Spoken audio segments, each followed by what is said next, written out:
দাঁড়ান।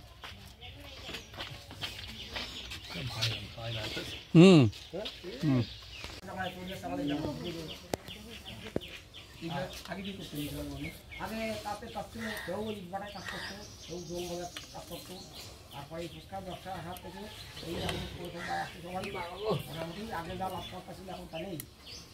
আগে তো 400-700 টাকা একটা রুকেল দিল, এখন তো 24 টাকা দিই। আটার দাম তো বেশি বৃদ্ধি পায়, জিনিসের দাম আমাদের একটু শান্তি সরকার যেটা করবে ও যতই আমরা 23 না 2400 টাকা, 17-18 টাকার জিনিস 2300 টাকা দিয়ে 450 টাকা কিনতে পারলে হয়। এই জিনিসটা কিনেছি 2400 টাকা, 2000 টাকা বেশি। 2000 টাকা বেশি না, আমাকে খাটনি কিছু থাকে না। এই ফুচকার পরে হাজার হাজার লোক এরপরে নির্ভর করে আছে, মানে কোনো মতে খাওয়া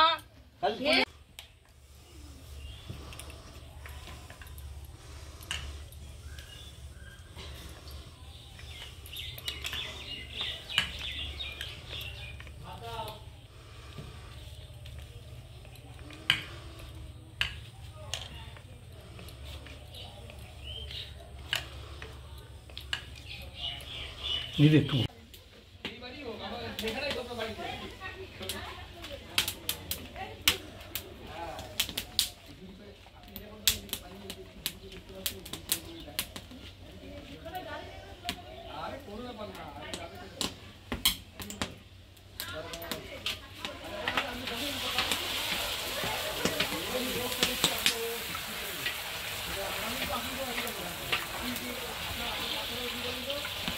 না ভাই কিসের জন্য এটা?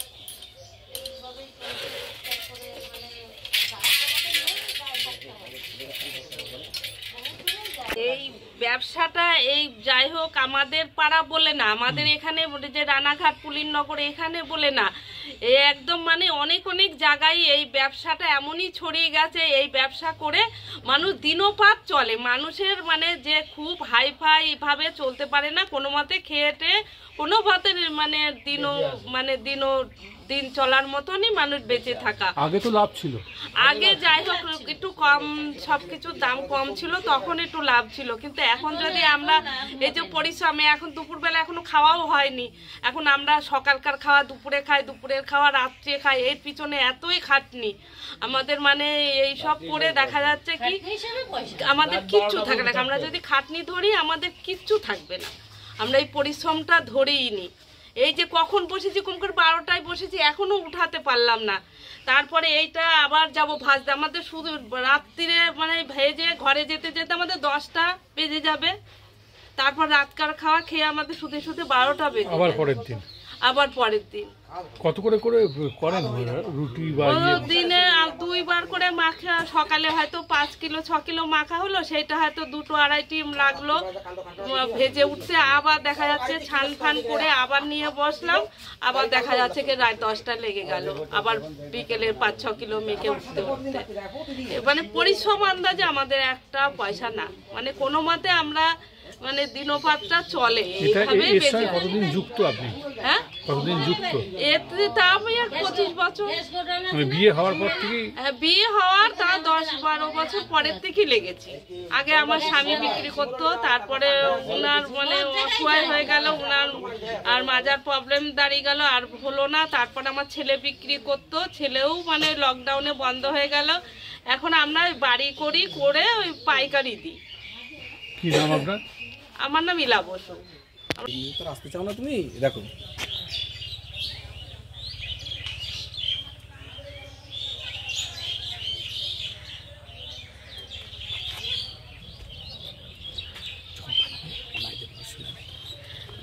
গ্রাম বলেছেন, ফুচকা গ্রাম নামেছে, কারণ দিনে 3000, 3500, 4000। আর এই ফুচকা কি কি দিয়ে তৈরি হয়? ফুচকা বিয়াটা, ময়দা আর সুজি, এগুলো দিয়ে মাখতে হয়, এইগুলোতে মাখতে হয়। তারপর আর এই আটার ভিতরে 2-3 রকম আটা আছে, 2-3 রকম আটা লাগে। আচ্ছা এইগুলোতে জল দিয়ে মাখতে হয়, আচ্ছা মেখে তারপরে এই লেচি কাটি, এই ছোট ছোট আচ্ছা এরকম গুলি কেটে একটু মজায়ে তারপরে বেলতে হয়, বেলে তারপর আবার ভাজতে হয়। আচ্ছা ভাজার পরে শেষ। আচ্ছা, কোথায় কোথায় যায় এই ফুচকা? ফুচকা এখন আমাদের ভারতবর্ষের সব জায়গায় যায়, বিদেশও চলে। আসো আসো এই বাচ্চাটাকে ওই দেন, আপনি বাড়ির সামনে আসুন, তুমি বাড়ির সামনে আসুন, নাহলে হবে না। আসুন